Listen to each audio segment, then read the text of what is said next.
Hey guys, and welcome back to my channel. So in today's video I'm going to be reacting to assumptions that teen mums like myself get a lot. I'm going to be brutally honest in this video. I'm going to say exactly what I think, and I'm probably going to put a little bit of information in there that you guys don't know, but I am here to be honest, I'm here to be real and say what I think. So let's get straight into the video. First assumption is teen mums are poor. I'll admit I don't think we're in the best position as we are teen mums. We don't have jobs that are we're not financially stable. We don't have a job. Well, I wouldn't say we don't have a job. I mean, some might have a job. I didn't at the time. When I fell pregnant, I didn't have a job. I had just left school and I had a lot of health conditions going on, so I was in no position to even think about working. So I definitely wasn't in the best position when it came to money. I wouldn't say I was poor though. I feel like to use the word poor is going a bit extreme. I mean, some people might be in that position, but for me personally, I wasn't poor. I wasn't in the best position. I definitely wasn't very stable, but I was in a position to be able to provide for my child. Obviously, being young, I definitely don't think we're in the best position financially as probably a 30-year-old woman would be, but I definitely wouldn't say I was poor in any case. I would say your kids take a lot of your money for sure, especially when they're here, and you don't have a lot of money because you've got kids, and your kids do take up a lot of your money that you get. But that's just part of having kids in terms of us like not having enough money to raise them and things like that. That isn't the case for me.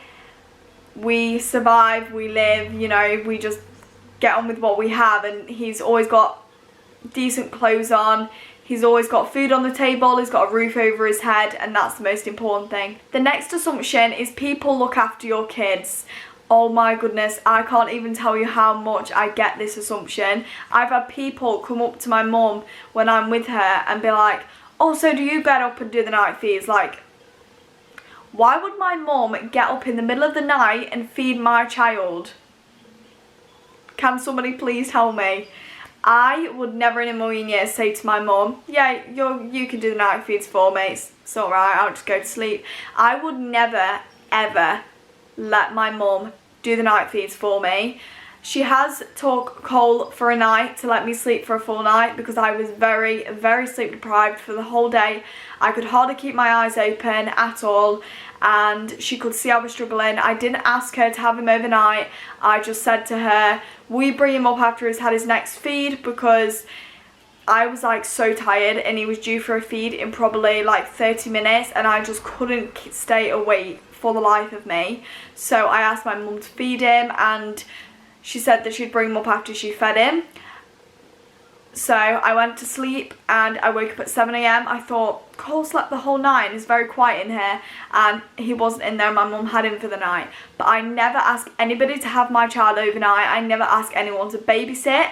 I do think it's something that I need to do because I do feel like I am entitled to a break. So at the moment I don't get anybody to look after my child. It's definitely not something that I'm going to plan on doing. I mean, a few hours here and there is fine, but I don't get anybody to look after my child. I do it by myself. I do not ask other people to look after my child. Maybe if my mum is here or my partner's mum is here and I need to nip into the kitchen and wash the pots quickly, then I'll ask her to watch Cole for a little bit. But apart from that, I don't ever get anybody to look after my kids. And I get this assumption so much, especially when I'm out. People assume that my mum looks after my son. Like, why would my mum look after my child? What type of mum would that make me be if they looked after my child? Can you imagine what people would think of me if I let my mum or even my partner's mum look after my child? Pregnancy is a result of sex-crazed teenagers.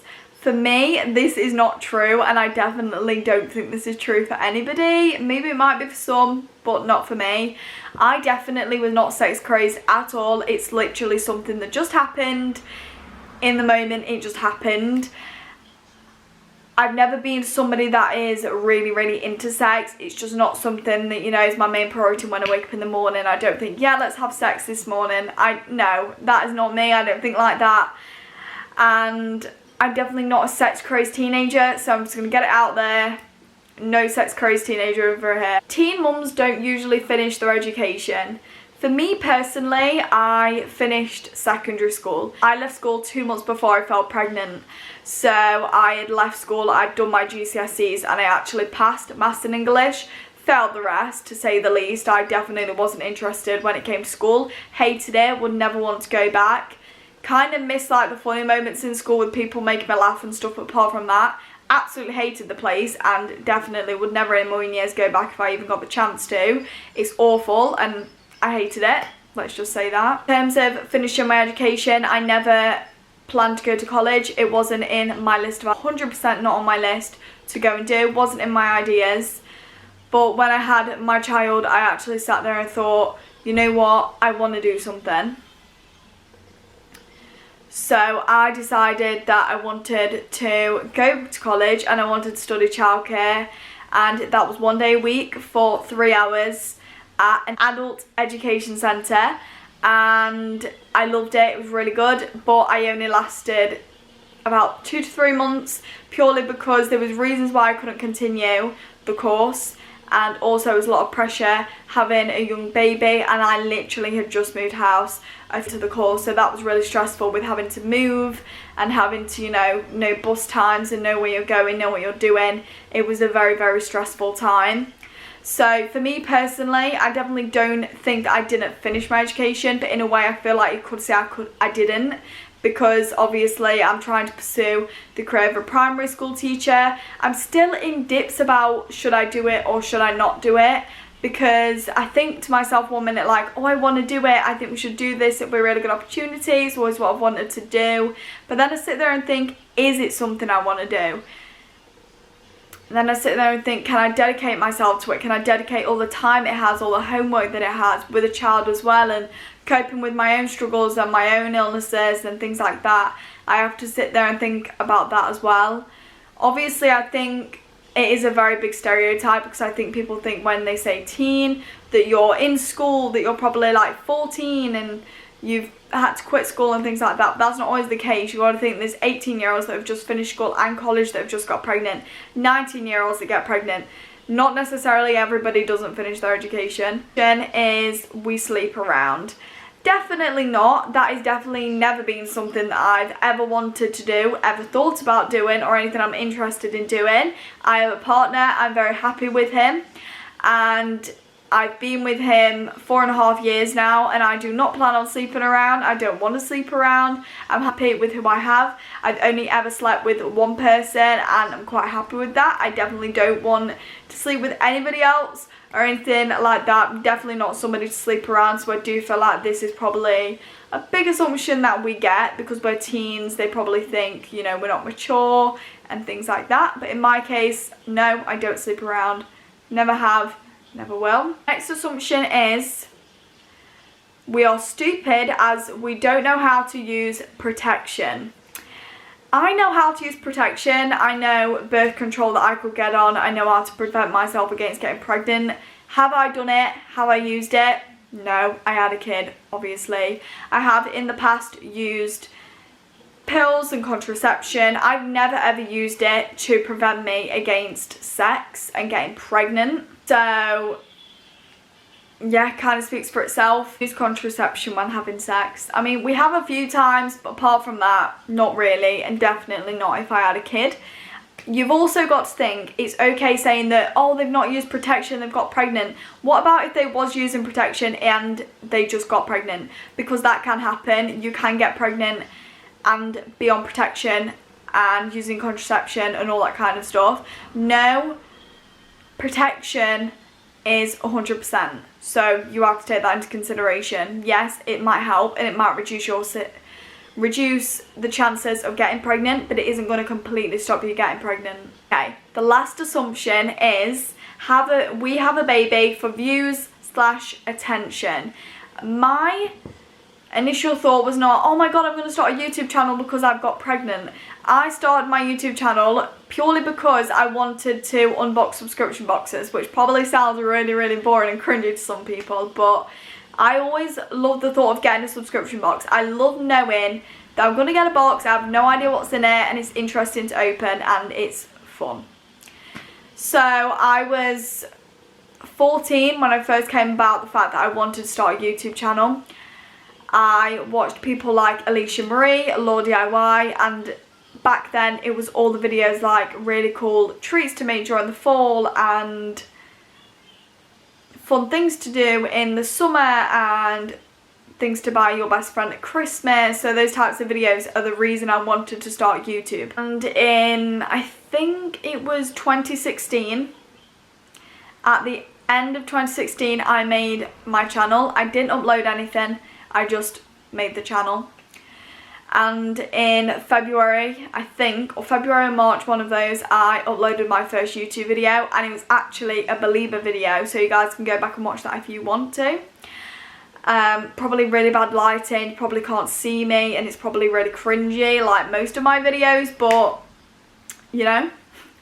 So yeah, I definitely didn't think, oh, I'm going to start a YouTube channel because I've got pregnant and it'd be great, I'm going to get so many views. If that was the case, I'd have a lot more subscribers than I do right now. I don't have hardly any subscribers. I know a lot of people watch me, but I don't have a lot of subscribers, and I definitely didn't start my channel for that. I started my channel purely because I love to sit down and I love to film videos. I love to film my life and I love to look back on it. I watch my videos a lot. Yes, it makes me cringe and I sit there and think, oh my god, why did I just say that? I've said that 5,000 times, but it's nice to look back on. I love being able to look back on the memories that I've made with my kids and my family and the things that we've been through and the journeys that we've been on. It's really incredible to be able to watch that back. So I did it for that reason. Like I said, my initial reason after leaving school was because I wanted to unbox subscription boxes, because I am a Disney fanatic. I love Disney. So I thought, you know what, I'm going to make a channel, and so I thought, you know what, my next video is going to be uploading a unboxing of a Mickey Monthly box. So I did that, and my initial thought was, let's do this video and let's make a subscription box account, subscription box channel. But I always knew that that wasn't the route that I was going to go down. I still love to do subscription boxes, and I really hope to do more in the future because I really love unboxing them, but it wasn't my initial plan. I just wanted to do a channel because there's so many videos out there that I want to do. Never did I have intentions of starting a channel just because I was pregnant and I wanted views. It doesn't work like that. Just because you're having a baby doesn't mean you're automatically going to get 1 million followers overnight.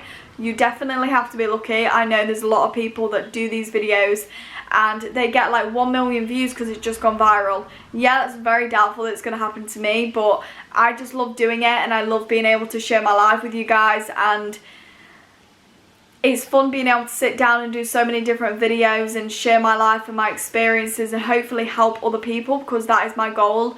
I want to make a change in the world and I want to make people happy. I want to spread positivity, and that's what I'm here to do. This video was inspired by Cameron Pham. She did this video on her channel, and a lot of the things that I've written down are what she's mentioned in her video. So she does take credit for this video. I don't know if she completely created this video, but because I got the idea from her, I do feel like I need to say that I did get this video idea from her. So I will leave her channel in the description if you guys want to go check her out. She's a fellow teen mum and she just got married, and I absolutely love her. Obviously she's a teen mum as well, so I support her 100%.